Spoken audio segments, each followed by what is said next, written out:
నమస్కారం, నా పేరు దివ్య. వార్తల ముందుగా ముఖ్యాంశాలు.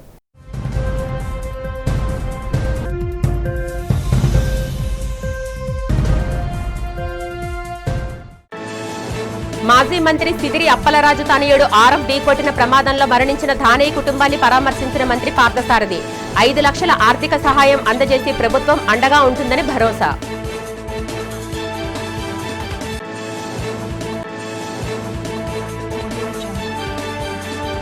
పంచదార్ల పుణ్యక్షేత్రంపై వైసీపీ కుట్ర చేసిందని ఆరోపించిన ఎలమంచిలి ఎమ్మెల్యే సుందరపు విజయ్ కుమార్. కావాలనే హిందువుల మనోభావాలను దెబ్బతీసే ప్రయత్నం చేస్తున్న ధర్మశ్రీని వదిలిపెట్టే ప్రసక్తి లేదని హెచ్చరిక.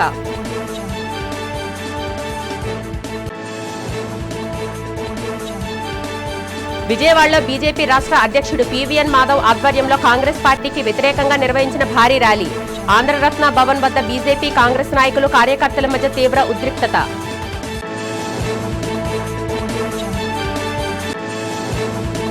విశాఖ పిఠాపురం కాలనీలో ప్రభుత్వ పాఠశాలల విద్యార్థులకే కేఎస్పీ ఫౌండేషన్ ఆధ్వర్యంలో ఉచిత ట్యూషన్ సెంటర్ ఏర్పాటు. ట్యూషన్ సెంటర్ను ప్రారంభించి సంస్థ ప్రతినిధి రాహుల్ జోషిని అభినందించిన బీజేపీ నేత పీవీఎన్ మాధవ్ పలువురు ప్రముఖులు. వైసీపీ నేత మాజీ మంత్రి సిదిరి అప్పలరాజు కుమారుడు ఆరో బైక్తో ఢీకొట్టిన ప్రమాదంలో మృతి చెందిన ధానేయ్ కుటుంబాన్ని రాష్ట్ర మంత్రి కొలుసు పార్థసారథి పరామర్శించారు. పలాస ఎమ్మెల్యే గౌతు శిరీషతో కలిసి బాధితులకు ఆర్థిక సహాయం అందించారు. గుర్రెల కాపరి సంఘం ద్వారా లభించిన 3 లక్షలు, తన తండ్రి పేరిట ఉన్న కేపీ రెడ్డి చారిటబుల్ ట్రస్ట్ నుంచి మరో 2 లక్షలు కలిపి మొత్తం 5 లక్షల ఆర్థిక సహాయాన్ని మృతుడి కుటుంబానికి అందజేశారు. ఈ సందర్భంగా బాధితుల కుటుంబ సమస్యలను అడిగి తెలుసుకున్న మంత్రి ధానేయ్ కుటుంబానికి కూటమి ప్రభుత్వం ఎల్లవేళలా అండగా ఉంటుందని భరోసా ఇచ్చారు. ఈ ఘటనపై ప్రభుత్వం పూర్తి స్థాయిలో దృష్టి సారించిందని, బాధ్యులపై చట్ట ప్రకారం కఠిన చర్యలు తీసుకుంటామని మంత్రి కొలుసు పార్థసారథి స్పష్టం చేశారు. కనీసం ఒక సెంటు భూమి కానీ, కనీసం ఒక 10,000 రూపాయలు నిలవ కానీ లేని కుటుంబం పరిస్థితి గురించి ఎవరు ఆలోచించకపోవటం, ఎవరైతే పెద్ద పెద్ద మాటలు చెప్తా ఉన్నారో కనీసం వారి గురించి మాట్లాడకపోవటం చాలా సోషల్ అని చెప్పేసి మనం చేస్తూ ఉన్నాం. ఈ గొడ్డలి పార్టీ నాయకులు ఈరోజు జరిగిన దుర్ఘటనకి చింతించడం పోయి, విచారాన్ని వ్యక్తపరచడం పోయి, ఆ పేద కుటుంబాన్ని పరామర్శించి వారికి ఏ విధంగా అండగా ఉండాలి, ఆ కుటుంబాన్ని ఆదుకోండి అని చెప్పేసి ప్రభుత్వానికి విన్నపం చేసేదానికంటే కూడా యాక్సిడెంట్ చేసి ఆ మరణానికి కారణమైన వ్యక్తిని తప్పించడానికి ఏదైతే ప్రయత్నం చేశారో అది చాలా ప్రజాస్వామ్యంలో కానివ్వండి, ఈ జీవితం ప్రతి ఒక్కళ్ళు కూడా ఖండించాల్సిన విషయం చెప్పేసి కూడా మనం చేస్తాం. ఈరోజు గొడ్డలి పార్టీ నాయకులు జగన్మోహన్ రెడ్డి గారు మాట్లాడుతూ ఉన్నారు. పసిబిడ్డ లేదా 18 సంవత్సరాలే ఉన్నాయి, అతన్ని ప్రభుత్వం వేధిస్తుందని చెప్పేసి మాట్లాడిన జగన్మోహన్ రెడ్డి సమాధానం చెప్పాలి. అంటే 18 సంవత్సరాలు నిండిన ఒక యువకుడు యాక్సిడెంట్ చేస్తే ఏమీ చేయకూడదు, ఎటువంటి యాక్షన్ తీసుకోకూడదని చెప్పేసి ఎక్కడన్నా అంబేద్కర్ గారు రచించిన రాజ్యాంగం కానీ చట్టం కానీ చెప్తుందా అని చెప్పేసి నేను ప్రశ్నిస్తా ఉన్నాను. అసలు నీకు రాజ్యాంగం మీద కానీ, లేదు చట్టాల మీద కానీ, లేదు ఉన్న రూల్స్ మీద కానీ ఏమన్నా గౌరవ ప్రజాస్వామ్య విలువల మీద కానీ గౌరవం ఉందా అని చెప్పేసి నేను ప్రశ్నిస్తా ఉన్నాను. కనీసం అతను 18 సంవత్సరాల యువకుడి గురించి ఆ పార్టీ నాయకుడు కుమారుడని భావించి అతని గురించి ఎంతో మరి విచారం మొసలి కన్నీరు కార్చాడు, కానీ విచారం వ్యక్తం చేశాడు. కానీ కనీసం తినడానికి కూడా తిండి లేదు, ఉండటానికి కూడా నీడ లేని ఆ గొర్రెల కాపరి కుటుంబం గురించి కనీసం ఒక మాటనా మాట్లాడాడని చెప్పేసి అడుగుతాను. ప్రభుత్వం తక్షణమే నిరంకుశ జీవో నంబర్ 1426ను ఉపసంహరించుకోవాలని YSRCP employees and pensioners wing రాష్ట్ర అధ్యక్షుడు నల్లమారు చంద్రశేఖర్ రెడ్డి డిమాండ్ చేశారు. ఈ సందర్భంగా తాడేపల్లి వైసీపీ ప్రధాన కార్యాలయంలో ఆయన మీడియాతో మాట్లాడారు. అగ్రీడ్ లిస్ట్ పేరుతో ఉద్యోగులు, గెజిటెడ్ అధికారులపై నిఘా ఉంచి భయభ్రాంతులకు గురి చేయడానికే కూటమి ప్రభుత్వం ఈ నిర్ణయం తీసుకుందని మండిపడ్డారు. ఇప్పటికే ఏసీబీ, విజిలెన్స్ ఉండగా జీఏడీ ఆధ్వర్యంలో నిఘా పెట్టి అధికారులను లొంగదీసుకోవాలని చూస్తున్నారని ఆరోపించారు. మరోవైపు మెడికల్ కాలేజీలు, పోర్టులు, ఆర్టీసీ డిపోల ప్రైవేటీకరణతో లక్షలాది ఉపాధి దెబ్బతింటుందని, హక్కులను కాలరాసి ఈ నల్ల జీవోను రద్దు చేసే వరకు పోరాడతామని హెచ్చరించారు. మీ ప్రభుత్వం ఎన్నికల మేనిఫెస్టోలో ఉద్యోగుల యొక్క గౌరవాన్ని పునఃప్రతిష్ఠింపజేసి పూర్తి అనుకూల వాతావరణంలో వాళ్ళు పనిచేసే విధంగా తగు చర్యలు చేపడతాం మేము వచ్చిన తర్వాత అని చెప్పి మేనిఫెస్టోలో చెప్పడం జరిగింది.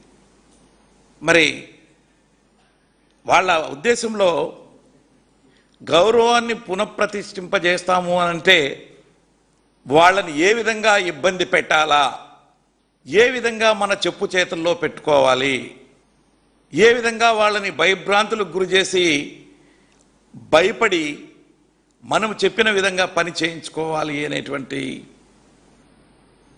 నెపంతో కూటమి ప్రభుత్వం ఈ రోజున పనిచేస్తూ ఉండేది అని దాన్ని చెప్పడానికి నిదర్శనం నిన్న మరి ప్రభుత్వం విడుదల చేసినటువంటి 1426 నిన్న డేట్తో విడుదల చేసినటువంటి ఈ యొక్క జీవో, ఈ జీవో ఉద్యోగుల్ని ప్రభుత్వం చెప్పు చేతల్లో పెట్టుకుని ప్రభుత్వానికి తాబేదారులాగా పనిచేసే విధంగా ఉండాలనేటువంటి నెపంతో ఈ జీవోను ప్రభుత్వం నిన్న విడుదల చేసింది. దీన్ని గెజెటెడ్ అధికారులందరినీ కూడా ఈ అగ్రీడ్ లిస్ట్ సిస్టంలోకి తీసుకొస్తున్నామని చెప్పి జీవోను విడుదల చేసిన తరిమిళ నాట్ ఓన్లీ గెజెటెడ్ అధికారులు,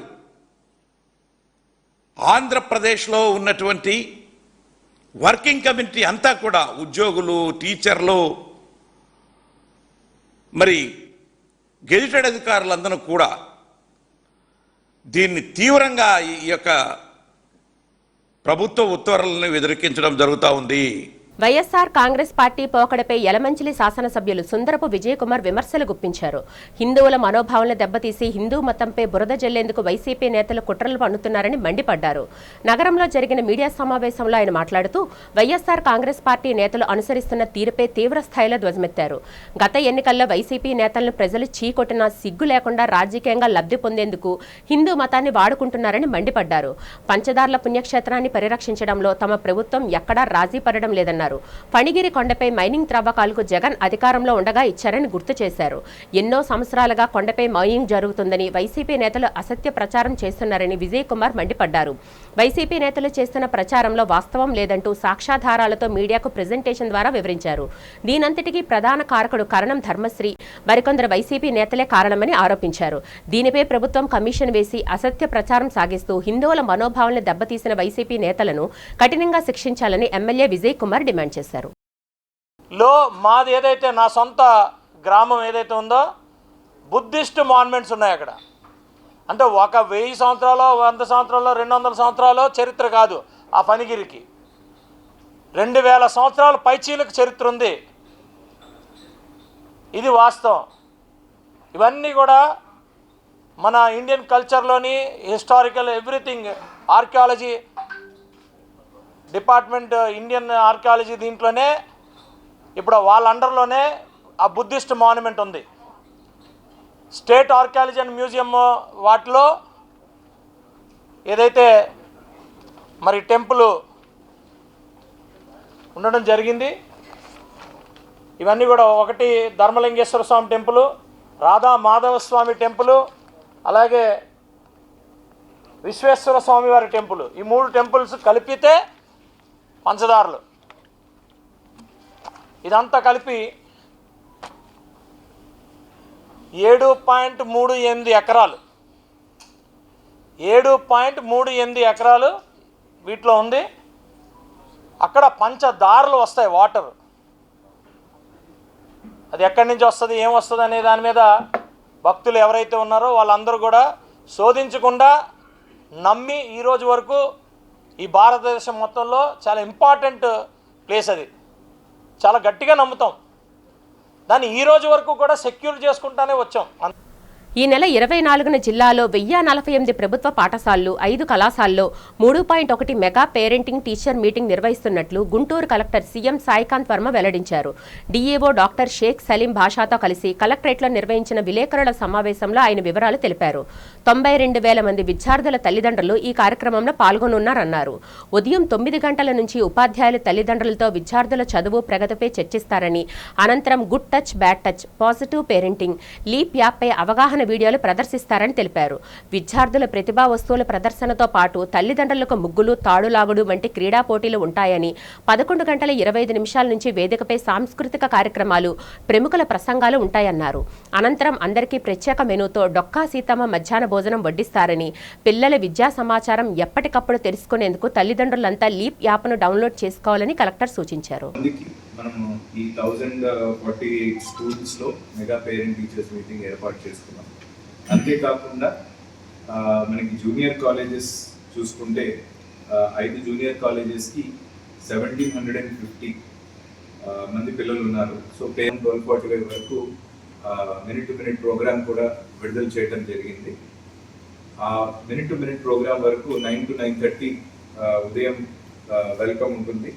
తర్వాత 9:30 to 10:50 టీచర్స్ తోటి physical meeting with the parents and అనేక అంశాలపైన వీడియోస్ మరియు అవగాహన కల్పించడం జరుగుతుంది. ఎస్పెషల్లీ ఈ నెల 28, 29 తేదీల్లో సింహాచల పుణ్యక్షేత్రంలో జరగనున్న శ్రీ వరాహలక్ష్మి నృసింహస్వామి వారి గిరి ప్రదక్షిణ మహోత్సవానికి ఆలయ ఈవో జల్లేపల్లి వెంకట్రావు ఆధ్వర్యంలో ఉన్నత అధికారుల బృందం 32 కిలోమీటర్ల మార్గాన్ని క్షేత్రస్థాయిలో పరిశీలించి ఏర్పాట్లను సమీక్షించింది. భక్తుల భద్రత మరియు సౌకర్యార్థం తొలిపావంచ వద్ద ప్రధాన కమాండ్ కంట్రోల్ రూమ్తో పాటు మార్గమంతటా 30 సహాయ కేంద్రాలు, విద్యుత్, పారిశుద్ధ్యం, త్రాగునీటి సౌకర్యాన్ని సిద్ధం చేస్తున్నారు. పెండింగ్లో ఉన్న రోడ్డు పనులను వెంటనే పూర్తి చేయాలని అధికారులను ఆదేశించారు. భద్రత కోసం 18 డ్రోన్ కెమెరాలు, ప్రత్యేక క్రైమ్ పార్టీలను రంగంలోకి దించడమే కాకుండా జనసందోహంలో పిల్లలు, వృద్ధులు తప్పిపోకుండా తొలిసారిగా RFID ట్యాగింగ్ విధానాన్ని అమలు చేస్తున్నారు. రద్దీ సమయంలో ట్రాఫిక్ ఆంక్షలు అమల్లో ఉంటాయని, హనుమంత్ వాకా మద్దెలపాలెం మార్గాన్ని ట్రాఫిక్ ఫ్రీ జోన్గా ఉంచుతామని సిపి తెలిపారు. జనం ఉన్నారు అక్కడ ఆపేస్తాము. అప్పుడు దాకా మనం మూమెంట్ ఇస్తే ఇక్కడ వీక్ అయితే అక్కడ ఆపేస్తాము, మానిటర్ చేస్తాము. రోడ్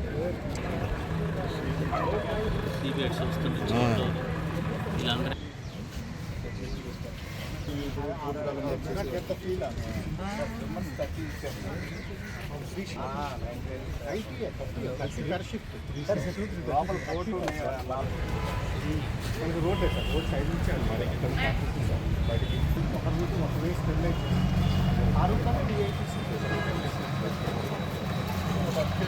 తెలుగుదండు రాష్ట్ర స్థాయి చర్చా వేదిక ఈ నెల 26న విజయవాడలో నిర్వహిస్తున్నట్లు తెలుగుదండు వ్యవస్థాపక అధ్యక్షులు పరావస్తు సూరి తెలిపారు. తెలుగుదండు కార్యాలయంలో జరిగిన మీడియా సమావేశంలో ఆయన మాట్లాడారు. జెన్జీ ప్రజా ఉద్యమానికి శ్రీకారం చుట్టినట్టు చెప్పారు. చర్చా వేదికలో రాష్ట్ర వ్యాప్తంగా ఉన్న కవులు, కళాకారులు, భాషావేత్తలు, భాషోద్యమకారులు, ఉపాధ్యాయులు, విద్యార్థులు, ప్రభుత్వ అధికారులు, ప్రభుత్వ నేతలు పాల్గొనాలని కోరారు. మాతృభాష రక్షణ కోసం ఎటువంటి విమర్శలు లేకుండా విలువైన సూచనలు, సలహాలు ఇవ్వాలన్నారు. తెలుగు భాష రక్షణకు చేపట్టవలసిన కార్యాచరణ నివేదికను తయారు చేసి ముఖ్యమంత్రికి అందజేస్తామని పరావర్తి సూరి తెలిపారు. ప్రభుత్వం అలసత్వం ప్రదర్శిస్తే జెన్జీ ప్రజా ఉద్యమాన్ని చేపడతామన్నారు. యువతను భాగస్వాములుగా చేసి తెలుగు భాషను భావితరాలకు అందజేస్తామన్నారు. మీడియా సమావేశంలో సాహితీవేత్త డివి సూర్యారావు, విద్యావేత్త కె గంగరాజు, పద్యకవి నాగులు శ్రీనివాస్, భాషాభిమానులు నరహరిశెట్టి శ్రీధర్ తదితరులు పాల్గొన్నారు. కుక్కతోక వంకర అన్నట్లుగా ఈ ఆంగ్ల భాష మీద ఆంగ్ల మోజును మాత్రం ఈ కూటమి ప్రభుత్వం బయటపడలేదు. ఇంకా మనము ఎవరిని పల్లెత్తు మాట అనకూడదు అని ఎన్ని వినతి పత్రాలు ఇచ్చినప్పటికీ, ఈ చిన్న చిన్న ఉద్యమాలు చేసినప్పటికీ, సత్యాగ్రహాలు, నిరసనలు తెలిపినప్పటికీ ఈ చీమ కుట్టినట్టు కూడా లేదు ఈ కూటమి ప్రభుత్వానికి. ఇప్పుడు మనం కూటమి ప్రభుత్వాన్ని పక్కన పెట్టేస్తున్నాం. ఎందుకంటే అది ఒక రాజకీయ క్రీడ ఆ కూటమి అనేది. కేవలం ఈరోజు మన తెలుగు భాషకు ప్రధాన బాధ్యుడు, ముద్దాయి ఎవరు అంటే తెలుగుదేశం ముఖ్యమంత్రి చంద్రబాబు నాయుడు గారు. తెలుగుదేశం పేరు పెట్టుకొని, ఎన్టీఆర్ బొమ్మ పెట్టుకొని వెళ్ళి శాసనసభలో కూర్చొని ప్రాథమిక విద్య వరకు మాతృభాషలో పెట్టండి, తెలుగులో పెట్టమండి అంటే ఏం కాడు మీకు అని రేపు మనం విజయవాడ వేదికగా అడగబోతున్నాం. అక్కడ రాష్ట్ర వ్యాప్తంగా కవులు, కళాకారులు, భాషావేత్తలు, సాహితీవేత్తలు, భాషోద్యమకారులు అందరూ దాదాపు 200 మంది దాకా వస్తున్నారు. అందరి సూచనలు, సలహాలు తీసుకుంటాం. ఒక నివేదిక తయారు చేస్తాం. ముఖ్యమంత్రి గారికి ఈ నెలాఖరు లోపల అందజేస్తాం. ఆగస్టు 15 లోపల ఈ తెలుగుదేశం ప్రభుత్వం, కూటమి ప్రభుత్వాన్ని పక్కన పెట్టేస్తున్నాం. ప్రధాన ముద్దాయి తెలుగుదేశం, ముఖ్యంగా చంద్రబాబు గారే. నీటి ప్రాధాన్యతను అన్న స్వర్గీయ ఎన్టీఆర్ నుంచి చంద్రబాబు వరకు గుర్తించారని జల వనరుల శాఖ మంత్రి నిమ్మల రామానాయుడు తెలిపారు. ఈ సందర్భంగా అమరావతిలో మీడియా సమావేశంలో ఆయన మాట్లాడుతూ గత వైసీపీ ప్రభుత్వం వెంటిలేటర్పై ఉన్న ఆర్థిక వ్యవస్థను, విధ్వంసమైన ఇరిగేషన్ను తమకు అప్పగించిందని విమర్శించారు. పోలవరం ప్రాజెక్టు రాష్ట్రానికి వరం, జీవనది అని, గత టీడీపీ హయాంలో 72% పనులు పూర్తి చేశామని, అదే పాలన కొనసాగి ఉంటే 2021-22 నాటికే ప్రాజెక్టు పూర్తయ్యేదని పేర్కొన్నారు. 2019లో అధికారంలోకి వచ్చిన నాటి ప్రభుత్వం 17 నెలల పాటు పోలవరంను గాలికి వదిలేసిందని, నిర్వాసితులకు ఇచ్చిన హామీలను నెరవేర్చకపోగా కేంద్రం ఇచ్చిన నిధులను కూడా మళ్లించిందని నిమ్మల ఆరోపించారు. ప్రస్తుతం పోలవరంలో కీలమైన ఈసీఆర్ఎఫ్ డ్యాం పనులు 31% పూర్తయ్యాయని, రైట్ లెఫ్ట్ కనెక్టివిటీ పూర్తి చేసేందుకు రాత్రింబవళ్లు పనిచేస్తున్నామని వెల్లడించారు. అలాగే పోలవరం నిర్వాసితులకు ఈ 2 ఏళ్లలో 2250 కోట్లు చెల్లించినట్లు మంత్రి తెలిపారు. ఇకపై పక్కా ప్రణాళికతో ముందుకు వెళ్లేందుకు ఇరిగేషన్ శాఖ క్యాలెండర్లు కూడా రూపొందించుకున్నట్లు ఈ సందర్భంగా ఆయన స్పష్టం చేశారు.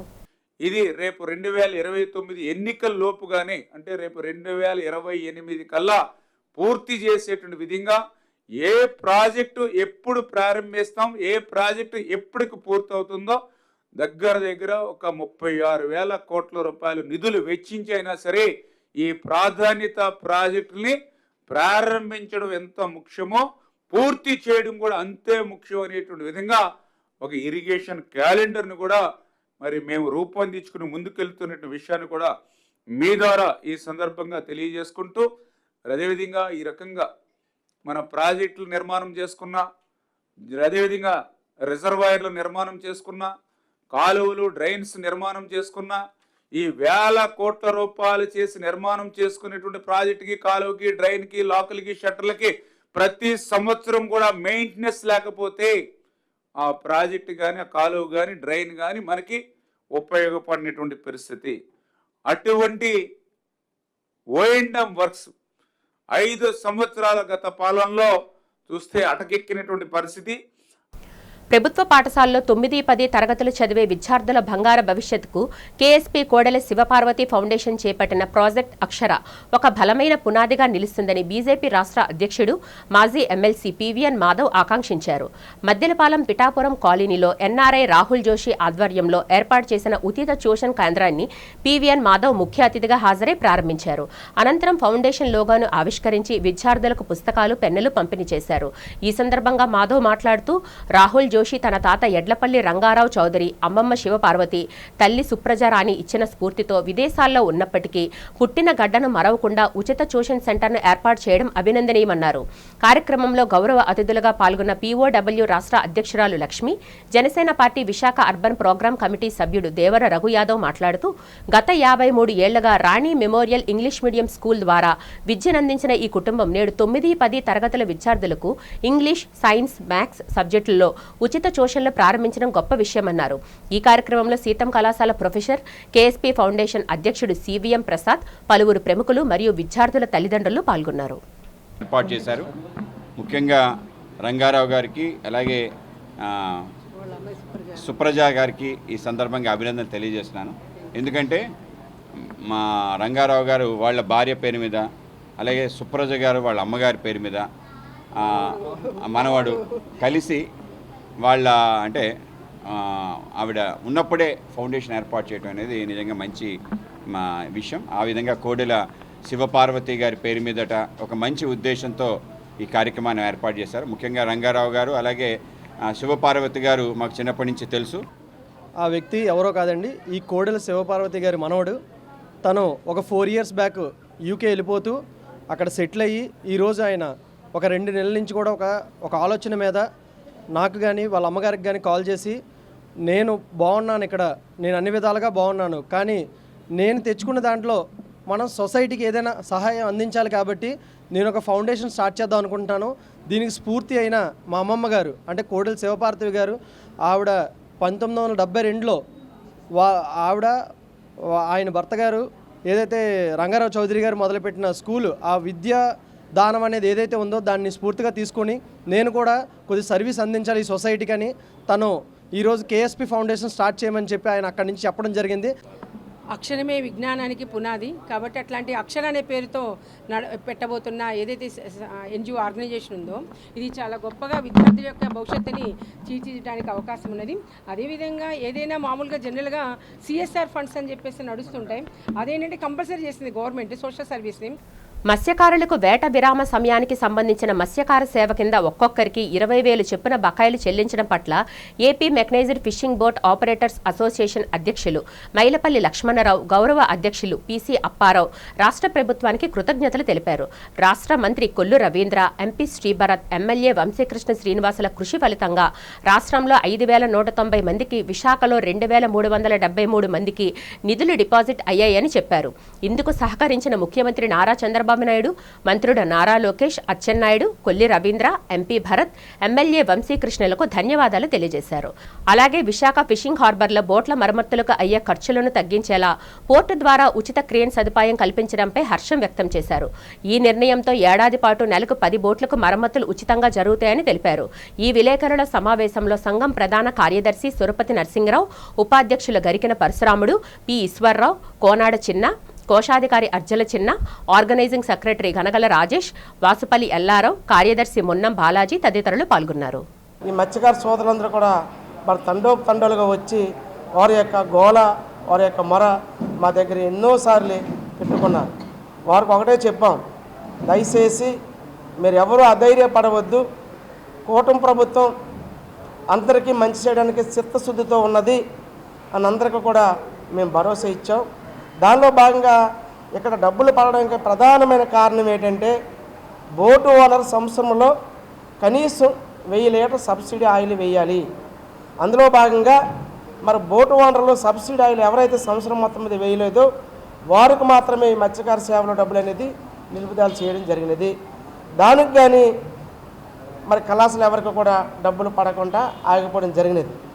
దీనికి మరి కూటమి ప్రభుత్వంలో పనిచేస్తున్న నాయకులు మరి పెద్దలు గౌరవశ్రీ ఫిషరీస్ మంత్రి గారు మరి అచ్చెన్నాయుడు గారిని, అలాగే ఫిషరీస్ కమిషనర్ గారు రమాశంకర్ నాయుడు గారిని, మరి స్థానిక ఎమ్మెల్యే గారు శ్రీ వంశీకృష్ణ శ్రీనివాసరావు గారిని, అలాగే స్థానిక పార్లమెంట్ సభ్యులు శ్రీభరత్ గారిని, మరి అసోసియేషన్ సభ్యులందరూ కూడా మూకుమ్మడిగా వెళ్ళి మరి ఇక్కడున్న పరిస్థితులు ఎప్పటికప్పుడు మేము వారి దృష్టిలో పెట్టి మరి ఫిషర్మెన్కి ఎలాగైనా ఈ మత్స్యకార సేవలో ఇప్పించాలి, లేకపోతే కూటమి ప్రభుత్వం కానీ మరి మీ నాయకత్వాన్ని కానీ ఇక్కడ మేము పనిచేస్తున్న మా సంఘ నాయకులు కానీ చాలా ఇబ్బంది పడే పరిస్థితి వస్తుంది. మరి మత్స్యకారులు ఎప్పుడు కూడా మరి కూటమి ప్రభుత్వానికి అండగా ఉన్నారు. ఇప్పుడు నాకు ముందు ఆల్రెడీ అసోసియేషన్ అధ్యక్షులు లక్ష్మణరావు గారు చాలా విషయాలు చెప్పారు. కానీ ఇక్కడ ఇంకో విషయం చెప్పవలసింది ఏంటంటే ఇప్పుడు జరిగిపోయిన విషయాన్ని అసలు ఒకసారి చెప్పుకోవాల్సిన అవసరం ఎంతైనా ఉంది. ఇటీవల కాలంలో ఒక బోట్లో 6 లస్కర్ చనిపోయేటప్పుడు యాజ్ పర్ గవర్నమెంట్ నామ్స్ ప్రకారంగా ఒక 3-4 సంవత్సరాలు అయితే కానీ డబ్బులు రావడం చాలా కష్టం, చాలా తిరగాలి. అలాది కూటమి ప్రభుత్వం మరి మత్స్యకారుల మీద ఉండే ప్రేమతోటి తర్వాత 1 మ్యాన్ కమిటీని కూడా 6 నెలల తర్వాతే ఇవ్వాలి. యాక్చువల్గా అయితే మాత్రం అది వితిన్ 3 days 4 daysలోనే ఈ యొక్క 3 మ్యాన్ కమిటీని వేసి అది నిజ నిర్ధారణ డీమ్ టు బి డైడ్ అని సర్టిఫికేట్ ఇచ్చి దాని ప్రకారంగా మొట్టమొదటిసారిగా 15 లక్షల రూపాయలు ఒక్కొక్క కళాశాలకు ఇచ్చారంటే మాత్రం దానికి అసోసియేషన్ తరఫున ఆగస్టు 1న భోగాపురం అంతర్జాతీయ విమానాశ్రయ ప్రారంభానికి ప్రధాని నరేంద్ర మోదీ విచ్చేస్తున్న నేపథ్యంలో పర్యటన ఏర్పాట్లు మమ్మురమయ్యాయి. ఈ ఏర్పాట్లను విజయనగరం జిల్లా కలెక్టర్ ఎస్ రామసుందర్ రెడ్డి బుధవారం పరిశీలించారు. ముందుగా ప్రధాని పాల్గొనే బహిరంగ సభా ప్రాంగణాన్ని పరిశీలించారు. అక్కడ వేదిక ఏర్పాట్లు, వివిధ గ్యాలరీలు, మీడియా సెంటర్, గ్రీన్ రూమ్స్ తదితర వాటి గురించి సంబంధిత అధికారులతో చర్చించారు. అనంతరం వీఐపీ వాహనాల పార్కింగ్ స్థలాలను పరిశీలించారు. వాహనాల రాకపోకలపై ఆరా తీశారు. ట్రాఫిక్ కి ఎక్కడా అంతరాయం కలగకుండా చూడాలని, పటిష్టమైన ప్రణాళికతో ట్రాఫిక్ నియంత్రణ, పార్కింగ్ స్థలాన్ని ఖరారు చేయాలని ఆదేశించారు. అంతకుముందు టెర్మినల్ భవనాన్ని కలెక్టర్ పరిశీలించి కంట్రోల్ రూమ్ కి భవనాన్ని ఖరారు చేశారు. ఈ పర్యటనలో JC Sethumadhavan, GCC MD SS Sobhika, trainee IAS Hariom Pandya, GMR project head Ramaraju, వివిధ శాఖల అధికారులు పాల్గొన్నారు.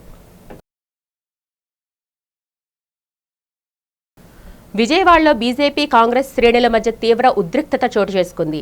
బీజేపీ రాష్ట్ర అధ్యక్షుడు మాధవ్ ఆధ్వర్యంలో పార్టీ కార్యకర్తలు విజయ టాకీస్ నుంచి కాంగ్రెస్ కార్యాలయం ఆంధ్రరత్న భవన్ వరకు భారీ ర్యాలీ నిర్వహించారు. ఈ సందర్భంగా కాంగ్రెస్ నాయకులు రాహుల్ గాంధీ, ప్రియాంక గాంధీలకు వ్యతిరేకంగా బీజేపీ శ్రేణులు పెద్ద ఎత్తున నినాదాలు చేశారు. దీనికి పోటీగా కాంగ్రెస్ కార్యకర్తలు కూడా బీజేపీకి వ్యతిరేకంగా నినాదాలు చేయడంతో ఇరు వర్గాల మధ్య ఘర్షణ వాతావరణం ఏర్పడింది. రెండు పార్టీల కార్యకర్తలు జెండా కర్రలు, నీళ్ల బాటిళ్లు, చెప్పులతో పరస్పరం దాడులకు దిగారు. దీంతో విజయవాడలో కాంగ్రెస్ కార్యాలయం ప్రాంతంలో తీవ్ర ఉద్రిక్తత పరిస్థితిని నెలకొంది. వెంటనే పోలీసులు రంగంలోకి దిగి పరిస్థితిని అదుపులోకి తీసుకువచ్చారు. భోగాపురం అంతర్జాతీయ విమానాశ్రయ ప్రారంభోత్సవాన్ని వాయిదా వేయాలని కోరుతూ ప్రధాని మోదీకి లేఖ రాశానని తెలుగు శక్తి అధ్యక్షులు బీవీ రామ్ తెలిపారు. బీజేఎఫ్ ప్రెస్ క్లబ్లో జరిగిన మీడియా సమావేశంలో ఆయన మాట్లాడుతూ శూన్యమాసంలో ప్రారంభోత్సవం సమాజానికి, ప్రభుత్వానికి మంచిది కాదన్నారు. హిందూ సాంప్రదాయానికి వ్యతిరేకంగా కాకుండా శ్రావణ మాసంలో విమానాశ్రయాన్ని ప్రారంభించాలని కోరారు. రాష్ట్ర ప్రభుత్వంపై బీవీ రామ్ తీవ్ర స్థాయిలో విరుచుకుపడ్డారు. ఏపీకి పెట్టుబడులు భారీగా తెచ్చామని సీఎం చంద్రబాబు చెబుతున్న మాటల్లో వాస్తవం లేదన్నారు. రెండేళ్లలో రాష్ట్రానికి కేవలం 6,962 కోట్ల రూపాయలు మాత్రమే పెట్టుబడిగా వచ్చాయన్నారు. రాష్ట్రానికి ఎంత పెట్టుబడి వచ్చిందో ప్రభుత్వం శ్వేతపత్రం విడుదల చేయాలని డిమాండ్ చేశారు. అమరావతిలో రైతులను ఆదుకోవడంలో కూటమి ప్రభుత్వం ఘోరంగా విఫలమైందన్నారు. అమరావతి ప్రజా రాజధాని లేక కార్పొరేట్ రాజధానా అని ప్రశ్నించారు. రాజధాని పేరుతో కూటమి నేతలు దోపిడీకి పాల్పడుతున్నారని బీవీ రామ్ ఆరోపించారు. ఇది తెలుగు శక్తి తీవ్రంగా ఖండిస్తుంది. ఎందుకంటే మేము ఏనాడు ఎవరి కింద పనిచేయలేదు. మరి ఈరోజు వీళ్ళు ఇలాంటి తప్పుడు మాటలు మాట్లాడటం అనేది లోకేష్ నీచ రాజకీయాలకి, నీచ సంస్కృతికి ఇది అర్థం పడుతుంది. మేము డిఫరెంట్గా చెప్తున్నాం. ఆంధ్రప్రదేశ్ రాష్ట్ర ప్రతిష్టన చంద్రబాబు నాయుడు పూర్తిగా మంట కల్పిశారు. మరి ఇవాళ ఎవరైతే గురునాథం అని వ్యక్తున్నాడో 1375 రోజులు 3 రాజధానుల కోసం ఆయన ఉద్యమం చేశాడు. మరి ఈ రోజు ఆయన ఏ పార్టీలో ఉన్నాడు? నిజంగా జగన్మోహన్ రెడ్డి గారు ఉద్యమం చేస్తే జగన్ పక్కన ఉండాలి.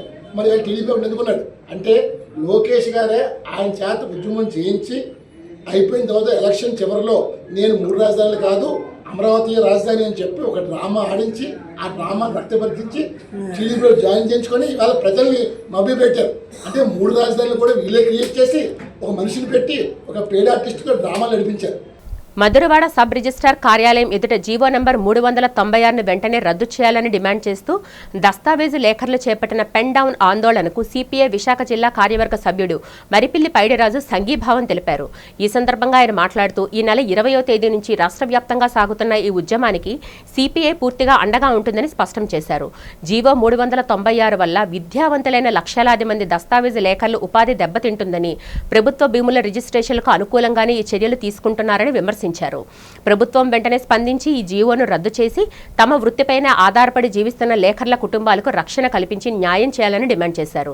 ఈ కార్యక్రమంలో పలువురు దస్తావేజు లేఖర్లు, సిపిఐ నాయకులు, కార్యకర్తలు పాల్గొన్నారు. నా పేరు మరిపిల్ల పైడిరాజు. సిపిఐ విశాఖ జిల్లా కార్యవర్గ సభ్యుడిగా, ఆంధ్రప్రదేశ్ రాష్ట్ర సమితి సభ్యుడిగా బాధ్యతలు నిర్వహిస్తున్నాను.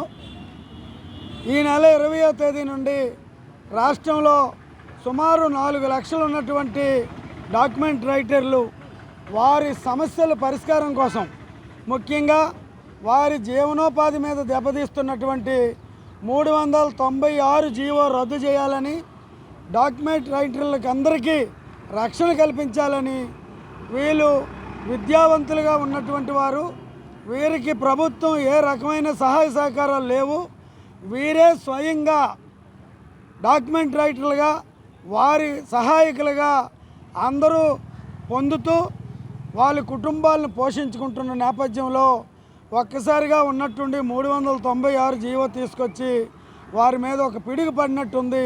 దీనివల్ల రాష్ట్రంలో ఉన్న డాక్యుమెంట్ రైటర్లు అందరూ నిరుత్సాహానికి గురవుతున్నారు. వీరిని రాష్ట్ర ప్రభుత్వం ఆదుకునే చర్యలు ఉండాలంటే తక్షణమే ఈ పీపీపీ పద్ధతిని మార్చాలి. ఈ పీపీపీ పద్ధతి కేవలం ఎందుకు పెడుతున్నారంటే డాక్యుమెంటరీ రైట్ల మీద వాళ్ళకి కోపం కాదు, మరింత సులభతరంగా ఇప్పటికే ఎనీవేర్ రిజిస్ట్రేషన్ అని చెప్పి విలువైనటువంటి కోట్లాది రూపాయలు విలువైన ప్రభుత్వ భూములు కార్పొరేట్ సంస్థలకి ఎనీవేర్ రిజిస్ట్రేషన్ ద్వారా కట్టబెడుతున్నారు. వార్తలు ముగించే ముందు ముఖ్యాంశాలు మరొకసారి చూద్దాం.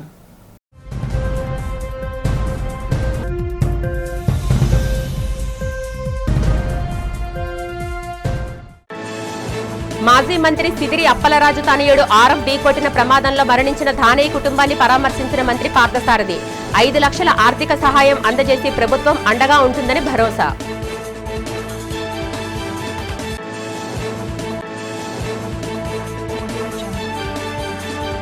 పంచదార్ల పుణ్యక్షేత్రంపై వైసీపీ కుట్ర చేసిందని ఆరోపించిన ఎలమంచిలి ఎమ్మెల్యే సుందరపు విజయ్ కుమార్ కావాలనే హిందువుల మనోభావాలను దెబ్బతీసే ప్రయత్నం చేస్తున్న ధర్మశ్రీని వదిలిపెట్టే ప్రసక్తి లేదని హెచ్చరిక.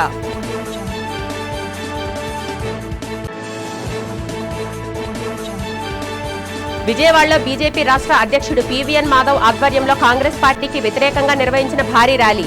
ఆంధ్రరత్న భవన్ వద్ద బీజేపీ కాంగ్రెస్ నాయకులు కార్యకర్తల మధ్య తీవ్ర ఉద్రిక్తత.